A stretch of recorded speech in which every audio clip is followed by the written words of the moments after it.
Chapter 11. Ballet Interlude. For nearly an hour, Nancy and Ned talked about the clue of the R on the artist's palette knife. Both were sure it had special significance. "Have you any idea how you might find out more about it?" Ned asked. "I think I'll go over to that apartment house on Oakwood Avenue tomorrow and interview the superintendent and that Frenchman who knew the Judsons." "I'll go along," said Ned with a wink. "Bess told me about that Monsieur Guyon." Nancy laughed, assuring Ned that the man did not interest her. But she said that she would be delighted to have Ned go along. Early the next afternoon, a beautiful blue-skied Sunday, he picked her up in his car and they drove to Oakwood Avenue.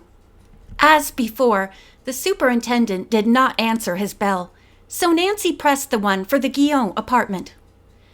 The inner door of the apartment house opened quickly, and Nancy and Ned walked down to 1A. The Frenchman stood in the doorway. "Ah, you have come back, mademoiselle," he said with a smile. "And you have brought your fiancé." As he spoke, Monsieur Guyon twirled one end of his mustache and invited the couple in. They followed him and took seats. "You were a great help to me the other day in answering my questions about the Judsons," said Nancy. "I'd like to ask you some more." "Your wish is my command," Guyon replied with a sweeping bow. Ned frowned at this show of attention but said nothing. Nancy asked the Frenchman if Mr. Judson were an artist. "Oh, no," Guyon said, shaking his head vigorously. "Did he have any friends who are artists?" the young detective asked. "That I do not know," Guyon answered.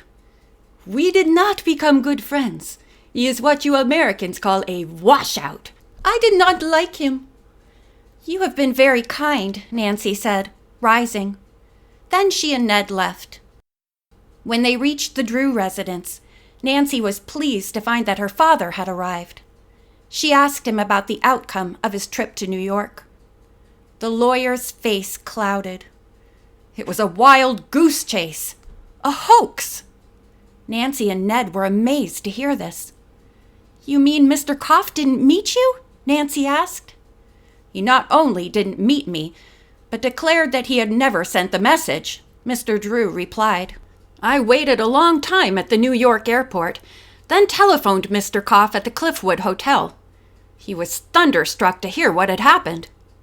"But his voice," Nancy suggested to her father.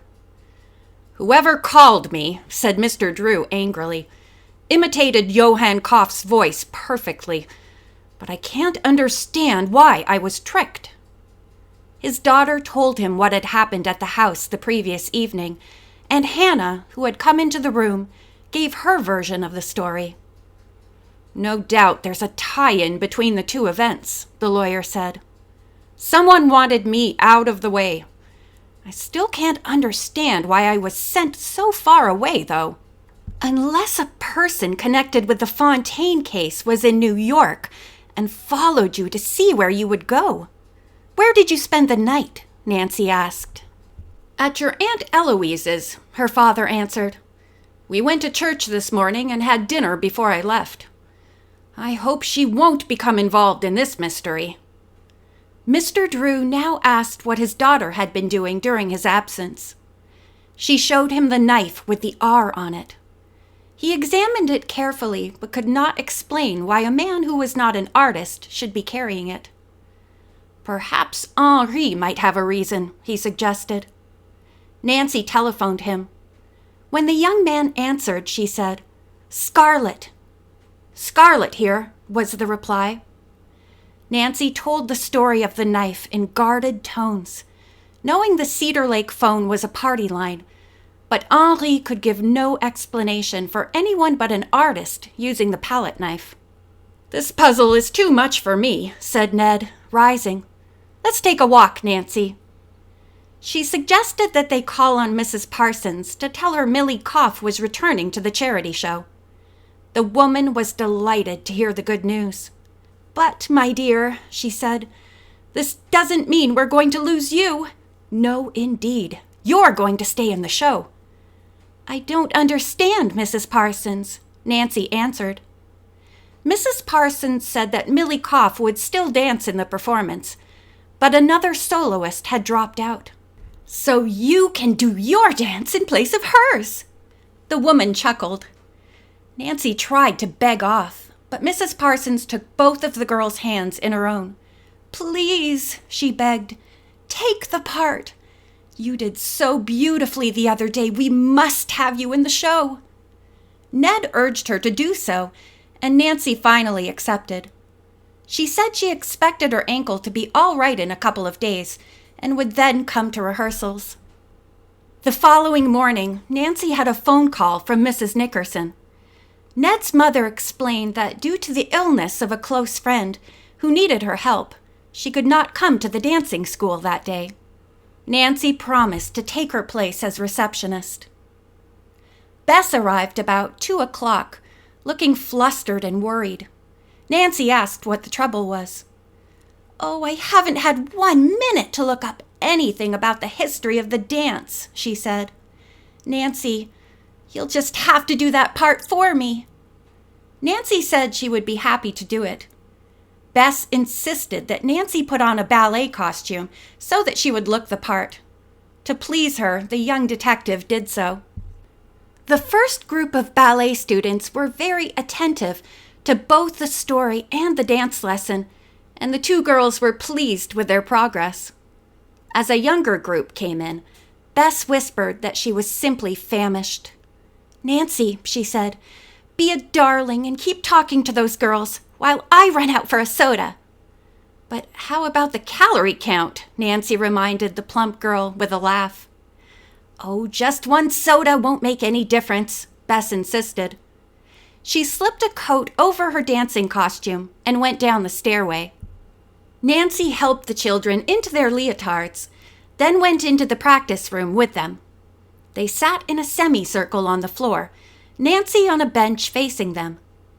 "Ballet is a very, very old form of dancing," she began. "It is used to tell a story, happy or sad or exciting. In olden times, the Romans celebrated their war victories by dances showing what they had done. And nowadays, we tell stories by dancing them to appropriate music. The great ballet artists know just what movements of the dance go with various types of music." "Susie," said Nancy to a blue-eyed cherub, "I'll put on a record and you dance whatever you think it might represent." Nancy started the Parade of the Wooden Soldiers. Instantly, Susie marched stiff-legged around the room. "Good," said Nancy. "And now, Carol, here's one for you." Carol listened and pretended to be walking with her doll. "That's right," Nancy smiled. "This is the waltzing doll. As you become acquainted with more difficult music, steps to go with it will come to you at once. All you learn now are the various kinds of steps and movements. Later, when you are told the story of a ballet, you will interpret it in your own way." "You mean we can do any steps we want to the music?" "Oh, let's all try one right now," begged black-haired Jennifer. "All right," Nancy agreed. She told a story of an animal parade and dropped "Forest Frolic" over the pin of the turntable. The little girls arose, listened a moment, then started to dance, imitating both the movements and cries of various animals of the forest. A lion roared and stalked a leaping deer. A bear growled, monkeys chattered, and a wild dog barked. In the midst of the din, Susie suddenly stopped dancing and gave a scream. She pointed toward the reception room and cried out, "Look! There's a witch out there!" Nancy turned to see a strange sight. A woman wearing a tight-fitting black dress and large peaked hat with a stole half covering her face was tiptoeing across the carpeted room, heading for the desk. For a moment, Nancy could not understand her strange actions. There was nothing in the desk she could possibly want. Suddenly, in spite of the woman's attempted disguise, Nancy recognized her. "Mrs. Judson!" she called out involuntarily. At the announcement of her discovery, the woman forgot her attempts at stealth, ran forward boldly, and reached up on the wall. When her hand came down, she was holding the scarlet slippers. "Drop those at once!" Nancy shouted, running into the reception room. But Mrs. Judson, clutching the ballet shoes against her chest, ran to the hall and down the stairs. Nancy raced across the reception room after the thief. End of chapter 11.